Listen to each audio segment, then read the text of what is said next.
When we watch a film or a play, we know that the actors probably learned their lines from a script, which essentially tells them what to say and when to say it.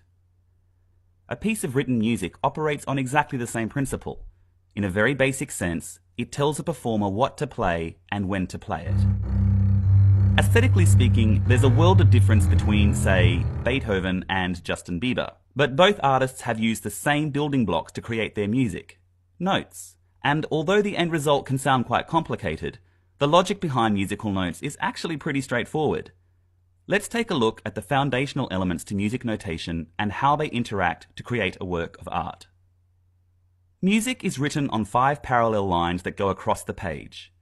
These 5 lines are called a staff, and a staff operates on 2 axes, up and down and left to right. The up and down axis tells the performer the pitch of the note, or what note to play, and the left to right axis tells the performer the rhythm of the note, or when to play it. Let's start with pitch. To help us out, we're going to use a piano, but this system works for pretty much any instrument you can think of. In the Western music tradition, pitches are named after the first 7 letters of the alphabet: A, B, C, D, E, F, and G. After that, the cycle repeats itself: A, B, C, D, E, F, G, A, B, C, D, E, F, G, and so on. But how do these pitches get their names? Well, for example, if you played an F and then played another F higher or lower on the piano, you'd notice that they sound pretty similar compared to, say, a B.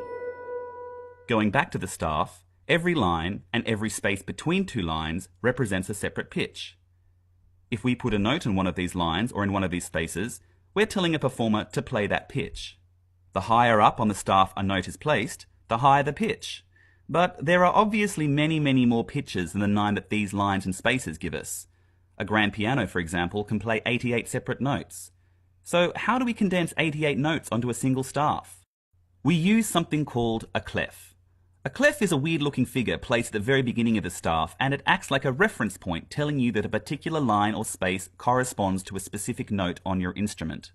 If we want to play notes that aren't on the staff, we kind of cheat and draw extra little lines called ledger lines and place the notes on them. If we have to draw so many ledger lines that it gets confusing, then we need to change to a different clef.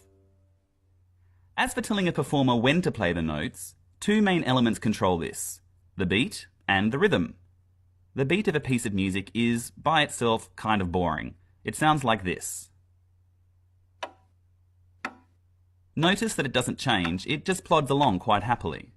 It can go slow, or fast, or whatever you like really. The point is that just like the second hand on a clock divides 1 minute into 60 seconds, with each second just as long as every other second, the beat divides a piece of music into little fragments of time that are all the same length. Beats. With a steady beat as a foundation, we can start adding rhythm to our pitches, and that's when music really starts to happen. This is a quarter note. It's the most basic unit of rhythm, and it's worth 1 beat. This is a half note, and it's worth 2 beats. This whole note here is worth 4 beats, and these little guys are 1/8 notes, worth half a beat each. Great, you say. What does that mean? You might have noticed that across the length of a staff, there are little lines dividing it into small sections. These are bar lines, and we refer to each section as a bar. At the beginning of a piece of music, just after the clef, is something called the time signature, which tells the performer how many beats are in each bar. This says there are 2 beats in each bar, this says there are 3, this one 4, and so on. The bottom number tells us what kind of note is to be used as the basic unit for the beat. 1 corresponds to a whole note, 2 to a half note, 4 to a quarter note, an 1/8 to an 1/8 note, and so on. So this time signature here tells us that there are 4 quarter notes in each bar.